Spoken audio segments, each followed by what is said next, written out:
Buenos días a todos. Sin dudas, en el sector de clima es uno de los sectores de mayor fuerza dentro de cualquier obra que se vaya a ejecutar.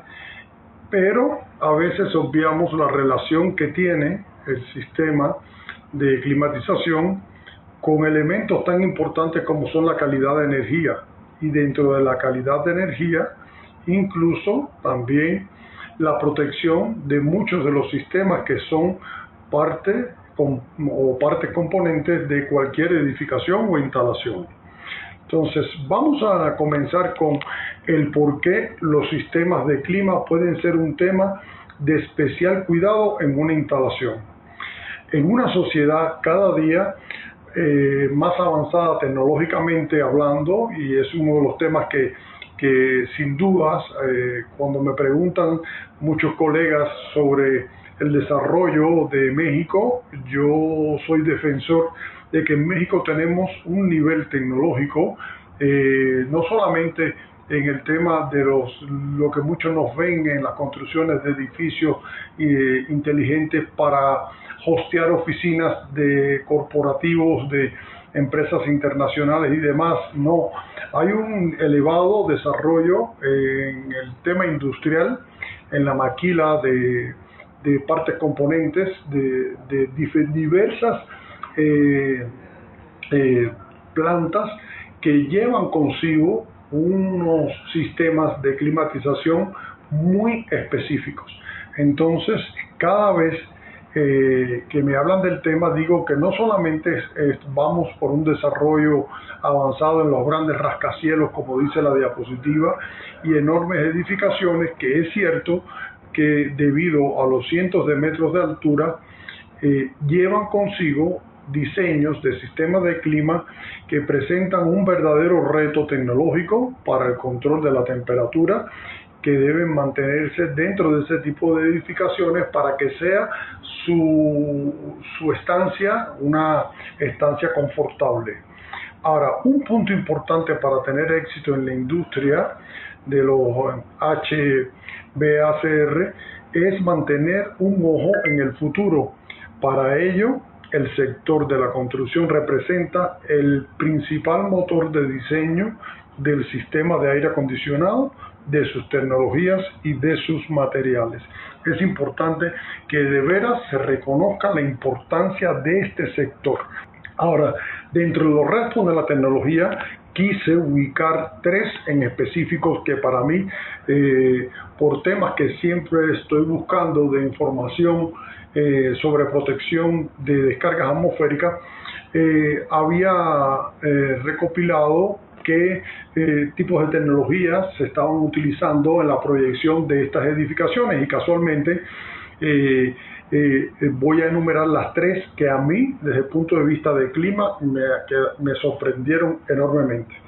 La primera es China Sky City, que tiene 220 pisos, o sea, este moderno rascacielos es el más alto del mundo. Este contará con una serie de impresionantes características en el diseño de los sistemas de aire acondicionado, como el aislamiento térmico de 20 centímetros, lo que brindará un ahorro del 70% a la pérdida térmica en comparación con edificios convencionales, o sea, edificios que tienen otro tipo de proyección. De igual forma, la Torre Da Vinci de Dubái contará con 78 pisos, que para los récords de altura no es lo más sorprendente. Sin embargo, el control de cada planta activada por voz o control centralizado, de acuerdo del horario específico, el edificio puede estar parado por un periodo de tiempo y luego rediseñarse mediante movimiento de cada uno de sus niveles para brindar una nueva perspectiva.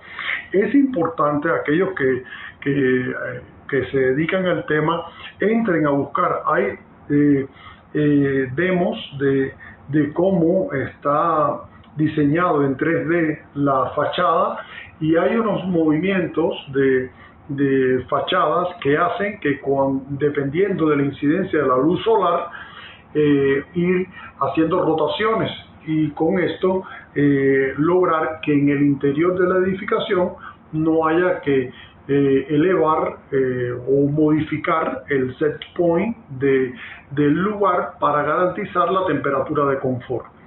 Ahora, Torre Shanghái es la tercera de las que a mí en lo personal me impresionaron. Esta torre, la sustentabilidad es parte central del diseño. La forma cónica de la fachada, la textura y la simetría de trabajo en conjunto ayudan a reducir la carga del viento sobre el edificio hasta un 24%, ofreciendo un ahorro de 58 millones de dólares en materiales de construcción. Cuando se habla de esto, uno dice, bueno, ¿y qué tiene que ver? Es que realmente, sobre todo arquitectos y especialistas en clima, saben la importancia del elemento de fachada con respecto a el interior de la edificación. Entonces, estos fueron los tres retos que a mí me han sorprendido desde el punto de vista de diseño y tecnología de cada uno de los sistemas que lo componen, porque en el caso del que tiene fachadas que se modifican en cuanto a su rotación para la especialidad que a mí me corresponde, para decirlo así, es un problema, porque ya esos elementos de fachada no tienen continuidad eléctrica para hacer función de bajante de pararrayos. Entonces es por eso el por qué me he dedicado, inclusive me he comunicado para tener más información sobre estas tres obras. Ahora, dentro de las causas que provocan sobretensiones, siempre se piensa que las sobretensiones o los picos de voltaje, como muchos le dicen, es debido solamente a la descarga de un rayo, tal cual. O sea que solamente hay sobretensiones por descargas atmosféricas, y muchos después se preguntan ¿cómo es posible que, por ejemplo, tenga daños de tarjetas, por ejemplo, en temas, en industrias, tarjetas de PLC que se me dañan de forma casi mensual y no ha caído ni una gota de agua, no ha habido ni siquiera un cielo nublado? Y es que una de las razones fundamentales es que existen otras cuatro causas de sobretensión que son importantísimas. La primera de todas es casualmente encendido y apagado de cargas inductivas. ¿Y a quién aparece en la imagen? Bueno, un equipo de clima. Las unidades enfriadoras tienen una fundamental importancia en la generación de picos o sobretensiones en todas las instalaciones.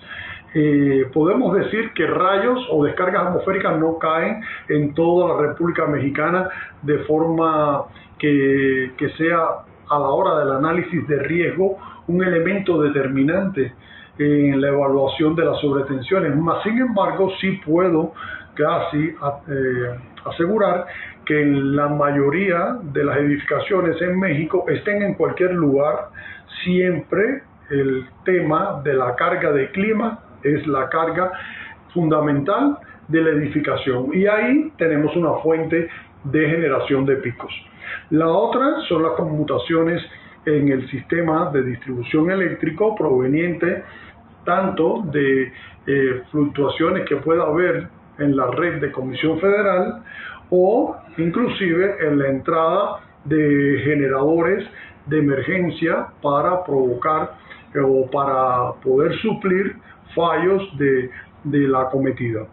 También tenemos la activación de las protecciones, y por eso representamos ahí un tablero, y uno que también es de las temáticas que a veces se olvidan, y es la conmutación de los bancos de capacitores. O sea, el tener hoy por hoy bancos de capacitores, que es un requerimiento inclusive del código de red, debido a la necesidad de mantener un factor de potencia por encima de 0.96, esto hace de que cada entrada de paso de banco de capacitor genere un pico o una sobretensión que pueda dañar al equipamiento sensible. Ahora, cuando vamos a un tema de por qué los equipos de clima o el sistema de clima que es una fuente de generación de sobretensiones. Para eso me voy a dedicar unas diapositivas a explicar una temática que para mí es apasionante, que es el tema de los controles de velocidad en los motores de inducción trifásico, uno de los temas que trato en las asignaturas de ingeniería en la universidad. Este tipo de dispositivos, cuando se utilizan de los métodos de variación de velocidad en motores de inducción trifásico, hay varios métodos conocidos como del arranque directo de la red, arranque con autotransformador, arranque estrella delta, etcétera. Pero indudablemente quien ha suplido o quien ha sustituido todos estos sistemas cuando así lo requieren desde el punto de vista de aplicación de la carga a mover es el control de velocidad por variación o cambio de frecuencia.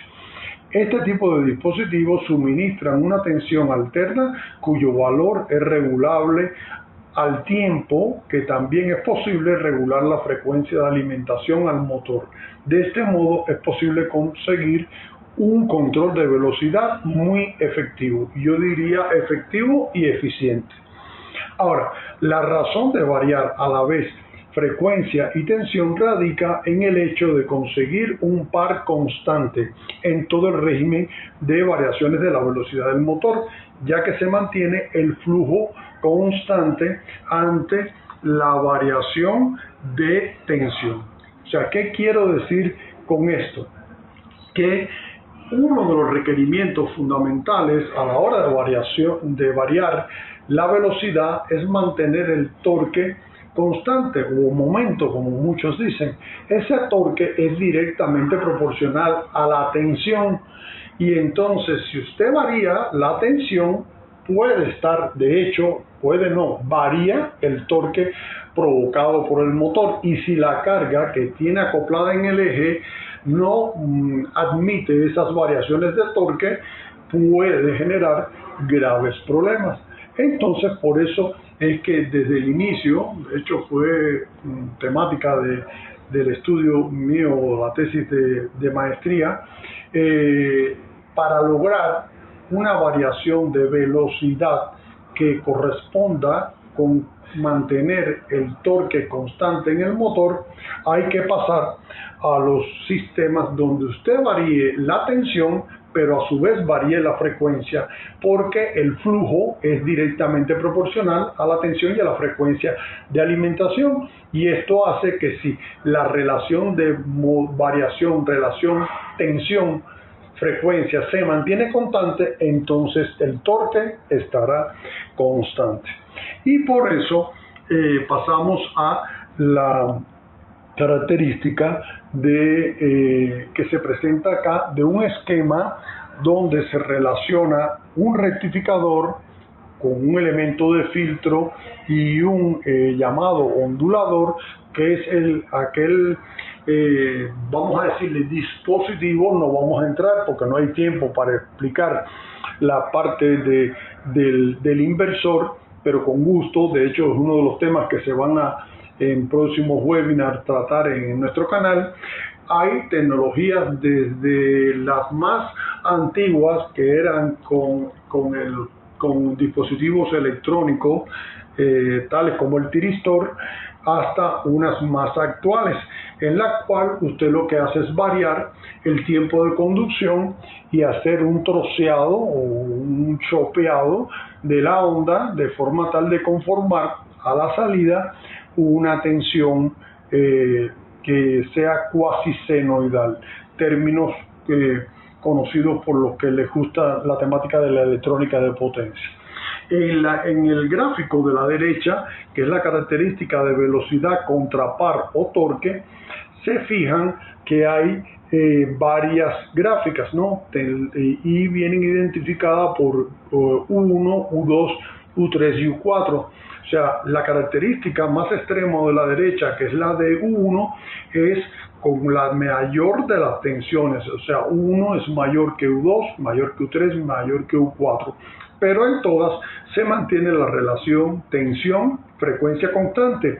Esto hace que la tensión máxima, que es la que está en el borde de la, de la característica mecánica de velocidad o deslizamiento contra torque, llegue al mismo valor durante todas las variaciones de tensión.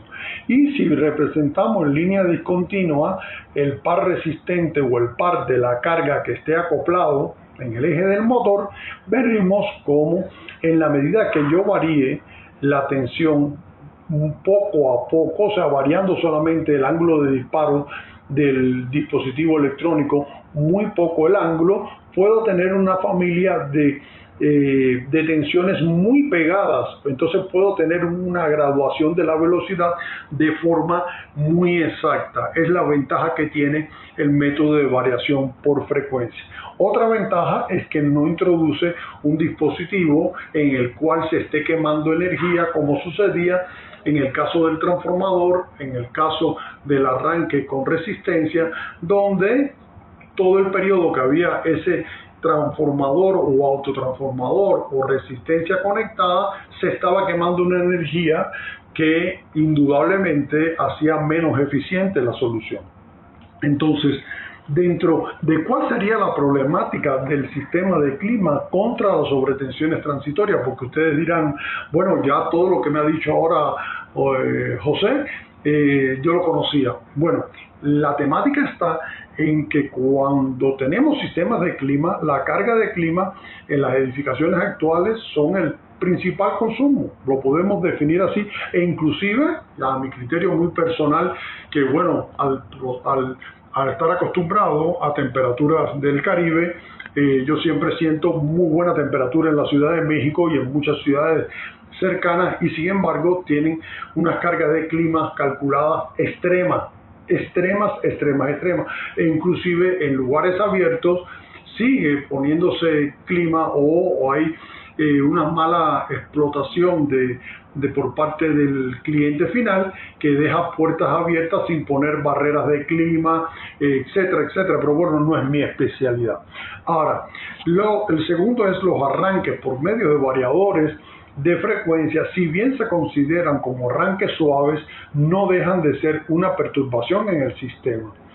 Ahora, esta perturbación origina otros daños secundarios, obvio, y la calidad en el sistema de una instalación lleva consigo que sistemas de automatización y control sean sensibles a las sobretensiones transitorias. ¿Cuáles son entonces los daños que se pueden provocar en una instalación debido a estas sobretensiones transitorias? Primero, daño en las tarjetas de control y PLC de equipos. Segundo, equipos en azotea donde no estén cubiertos por una protección externa o no estén debidamente aterrizados. El tercero, daños de variaciones a variadores de velocidad. Sigue los sistemas de seguridad de CCTV, sistemas de voz y datos y equipos de control de elevadores y escaleras eléctricas. O sea, esta es la radiografía de un interior de una edificación donde quizás por la ubicación en la zona geográfica de la República Mexicana, la probabilidad de descargas atmosféricas sea una al año, ¿no? Y entonces se dirán, bueno, ¿y cómo tengo tantos daños en los equipos, no? Conviene a las empresas que haya daño para cambiar la tarjeta. Bueno, ya ese es otro problema, pero indudablemente cada día vamos en función de tener una eficiencia energética de primer mundo, y creo que eso se está logrando. En la siguiente diapositiva podemos observar daños por descargas atmosféricas desde una tarjeta de control donde se ve un flameado, y muchos piensan a veces que es que entró la corriente de rayos. No, señores, lo que sucede, el daño más frecuente o el daño común en los equipos electrónicos es sin dudas la ruptura de la rigidez dieléctrica o bills de aislamiento. O sea, cuando se produce una sobretensión, esa sobretensión que es transitoria del orden de los microsegundos, provoca que el pico de tensión o voltaje, como muchos le dicen, supere la distancia entre los elementos que conforman una tarjeta de fuente, de un PLC, etcétera. Hemos emigrado desde hace mucho tiempo, o sea, en la década de los 50, cualquier control era a relé y contactor. Bueno, por supuesto, el relé tenía una robustez y un bill de aislamiento elevadísimo, dependiendo de la rigidez dieléctrica de la bobina, del barniz de la bobina que conformaba el relé. Hoy, sin embargo, todo eso se ha emigrado a electrónica. Al principio, una tarjeta electrónica de un variador era del orden de 2 a 3 veces la dimensión de la actual. El lograr integración y en la temática gracias a la electrónica de potencia, de poder trabajar con dispositivos o chips que integran varias funciones, tiene el problema que entonces sí es verdad que usted pone un transformadorcito para adecuar la tensión a la tensión que necesita ese equipo, sí, pero ese transformadorcito él transfiere la sobretensión que tiene en el primario al secundario magnéticamente, y por supuesto ese pico pasa al nivel de la tensión, ya sea 5 volts, pero ese 5 volts sobre él se superpone una sobretensión, y eso daña o vence las distancias de los elementos que están montados en la placa y se produce el fallo. De igual forma ponemos imágenes de cómo se producen impactos en las zonas de azotea y pregunto, ¿dónde están el mayor porcentaje de los equipos de clima? Que no sea en la azotea. Entonces, este problema es una imagen que vamos a ver a continuación. Fíjense que se dice que ¿por qué se necesitan supresores en una instalación con o sin pararrayos? Fíjense que aquí el impacto puede haber sido inclusive hasta en la planta generadora y a 2 kilómetros de radio alrededor de donde se impacta la descarga atmosférica. Puede producirse sobretensiones que pueden llegar no tan solo por la red de energía, sino también pueden llegar por la red de datos. Y esa es una de las temáticas graves a la hora de el mundo actual. Hoy estamos emigrando a una sociedad donde todo se transmite desde una conversación, desde estos cursos. O sea, ¿quién nos iba a decir, aquellos que somos, o sea, que amamos la profesión de compartir conocimiento en universidades y demás, que sus clases iban a ser a través de Zoom, a través de Skype, a través de webinar, en cualquier plataforma? Entonces, hoy por hoy, todo lo que se transmita por cableado, o sea, si usted dentro de su edificación, es verdad que puede llegar la señal vía satélite por un módem o como usted quiera, e inclusive puede haber acometidas en fibra óptica que no requieren de ese cuidado, más sin embargo internamente dentro de su edificación toda la parte de comunicación se transmite con cable UTP, y ese cable UTP tiene fibras o como diríamos hilos de cobre, que es simple y llanamente sensible a cualquier sobretensión que pueda haber. Por eso la importancia de la referencia de la puesta a tierra en cualquier equipo. Entonces, vamos a pasar a definir de una forma muy rápida las zonas de protección. Las zonas de protección son aquellas en la cual en una edificación como esta, que tiene un sistema de pararrayos, todo lo que queda externamente por fuera de la del sistema de pararrayos se conoce como LPZ0A, que es la zona externa en la cual si hay líneas de alimentación porque son aéreas o hay líneas de acometida de líneas de datos, esto pueden estar impactados por descargas atmosféricas. Entonces esa es una zona que debe estar bien clasificada. Siempre que quede protegida, entonces sería la zona LPZ0B, o sea que es la zona que está marcada en rojo, que ya queda como zona por debajo de la protección, o sea, debajo del cono de protección.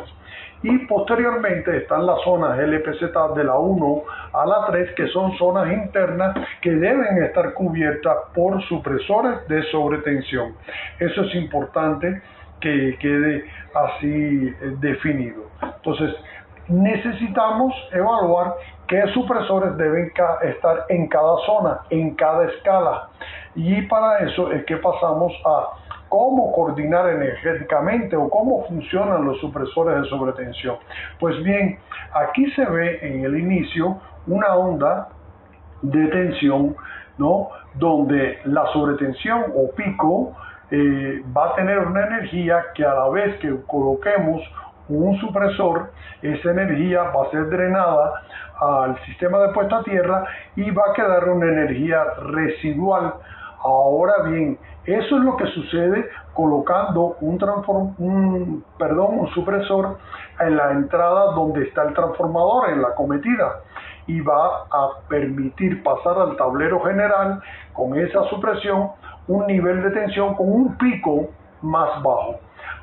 Después en el tablero de distribución usted coloca otro supresor que tiene otra capacidad energética y va a cortar aún más esa sobretensión.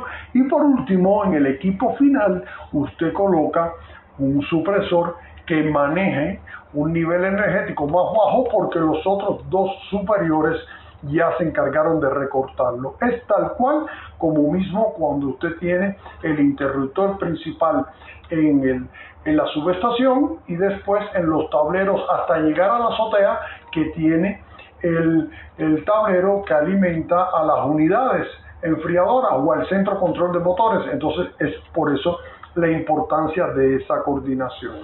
Ahora, ¿qué es la coordinación energética? Primero vamos a representar una tormenta de energía y por eso la estamos representando por un oleaje, ¿no? Es virtual la comparación.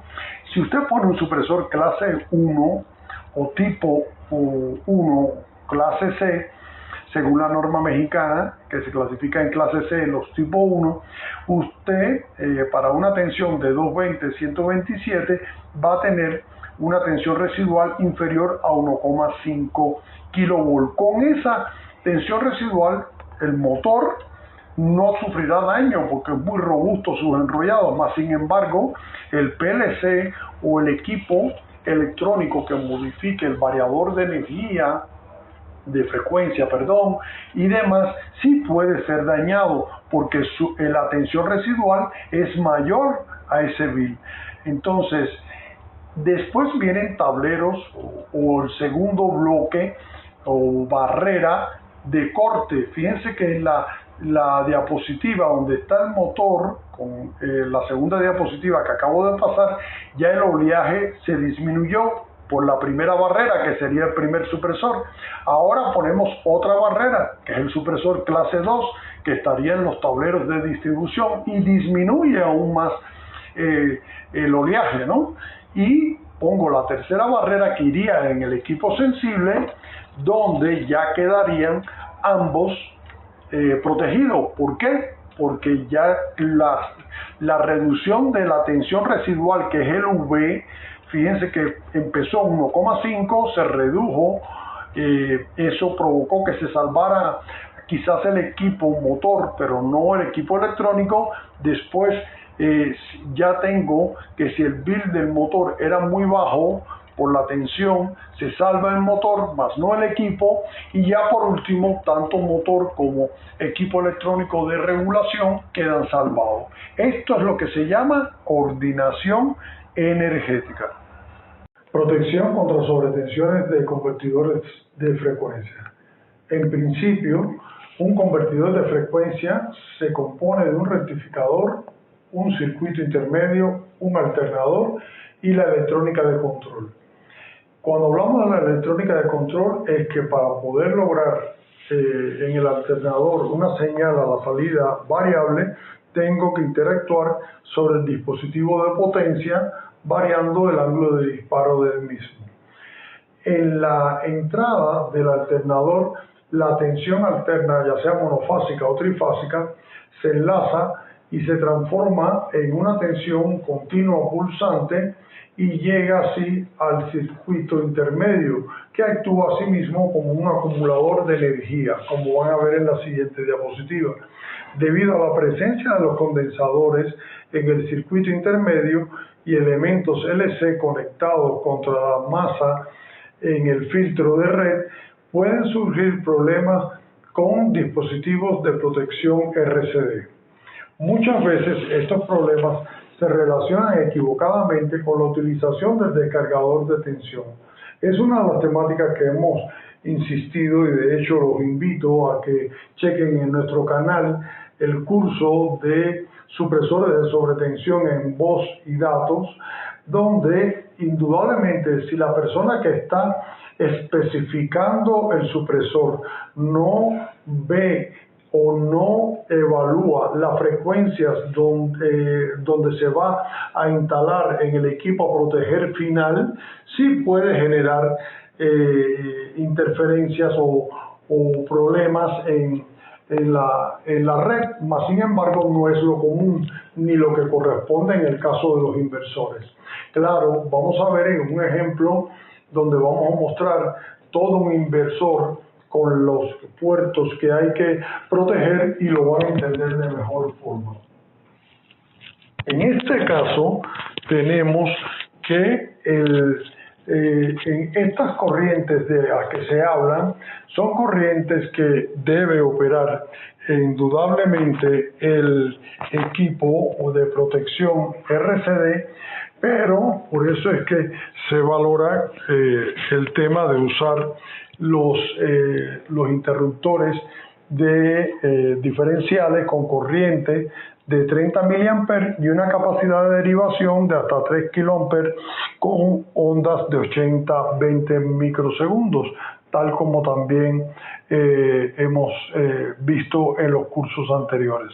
Ahora bien, el variador de frecuencia, el rectificador alternador a través de la electrónica de control, proporciona una tensión de salida cuasi senoidal. Fíjense que en el esquema que se muestra inferior acá se representa el módulo de rectificación, el circuito intermedio, el alternador que está conformado por la electrónica de potencia, que en este caso se representa por un tiristor, puede ser un IGBT, puede ser un MOSFET, y la parte del módulo de electrónica de control, que es el sobre el cual se va a interactuar y va a desplazar el ángulo de disparo en función de la tensión que se quiera finalmente en la tensión de salida del motor.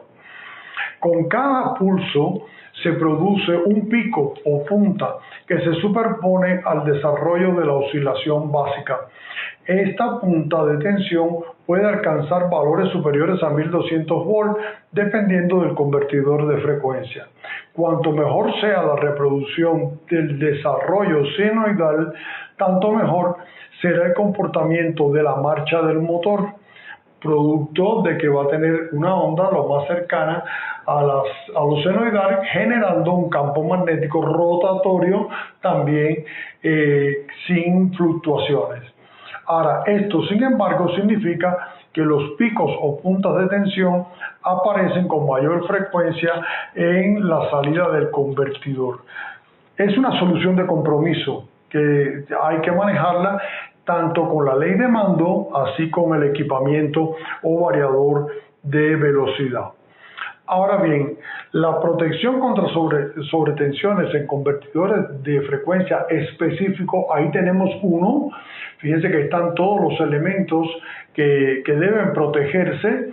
La selección de ellos debe estar muy latente a tener sobre vista la temática de la tensión de servicio, UC. Este indica la tensión de servicio máxima admisible a la que se puede conectar un dispositivo de protección contra sobretensiones. Y esto significa que el lado de la salida del convertidor de frecuencia se instalarán descargadores con un valor correspondiente de UC mayor. Si vemos aquí este ejemplo, vamos a ver que en la entrada hay un supresor, ¿no? En este caso, como es un sistema a 400 volts, se está protegiendo de fase con respecto a tierra porque no llega el conductor de neutro. Y a la salida, de igual forma, a que va a estar conectado hacia el motor, vamos a tener la protección de un supresor de 3 polos, que también para la tensión nominal del motor. Ahora, si vamos más abajo, fíjense que hay una protección en el puerto que entra de comunicación con una protección 420 mA. En este caso, estamos viendo un ejemplo con supresores de la marca DEN, donde se está poniendo a la entrada, fíjense que es el que aparece como el número 1 en el cuadro inferior, un supresor Dengar, o sea, es un supresor clase 2, que es el que se pone en los tableros de distribución, o sea, aguas abajo del tablero principal, como corresponde en este caso. Y en este caso en específico, fíjense que la tensión de línea es 400 volts y este Dengar se está proponiendo a 275. Fíjense que el tipo dice Dengar S DGS 275. Es el número de parte 952070. Más sin embargo, a la salida se está también proponiendo un Dengar, o sea, un supresor clase 2, pero ya la tensión es de 600 volts. Esto, ¿por qué? Porque, bueno, él tiene que admitir que a la salida, por la razón de ser una tensión de una relación de tensión frecuencia variable, va a haber tensiones por encima de la nominal, y entonces es por eso la selección del supresor a ese nivel de tensión. Y por último, el que se enumera como número 3 de la línea amarilla es un Blitzductor que de 4 a 20 mA, que ahí viene compuesto de 2 elementos, la base y el módulo tal cual. La tensión en la salida del convertidor de frecuencia es variable y se ajusta algo más alta de la tensión nominal de entrada. Con frecuencias se supone aproximadamente un 5% en servicio permanente a fin de poder compensar, por ejemplo, la caída de tensión en los conductores conectados. Por lo demás, puede decirse, simplificando, que la tensión máxima a la entrada del convertidor de frecuencia es igual a la tensión máxima en la salida del mismo. Mediante instalaciones de toma de tierra enlazadas, es decir, la conexión de la instalación de toma de tierra del convertidor de frecuencia y el motor del accionamiento, se reducen las diferencias de potencial entre las partes de la instalación y con ello se evitan las corrientes de compensación sobre el blindaje. Si se fijan en la diapositiva que aparece en la parte inferior, en lo que es el cable de conexión al motor blindado, lo recomendado es tanto a la entrada y a la salida de ese ducto, o se ponga a tierra, o si es un cable childeado, un cable con una pantalla de tierra, debe aterrizarse en ambos puntos a un sistema de tierra que esté conectado al sistema general de puesta a tierra. Por eso abajo se utiliza el resorte para poner, ya sea en cables con pantalla o con tuberías. Ahí se da el número de parte de uno específico. Ahora bien, aquí vemos algunos ejemplos de tableros, de centros de control de motores, tableros de distribución, donde están colocados supresores clase 2, de los que veníamos hablando hace un momento. En la primera foto de la izquierda, fíjense que en este caso sí es un supresor donde se está llevando a 3 fases, ¿no? Y el neutro, porque es un sistema de trifásico, pero con 4 hilos y el hilo de tierra, o sea, sería un sistema trifásico a 5 hilos tal cual.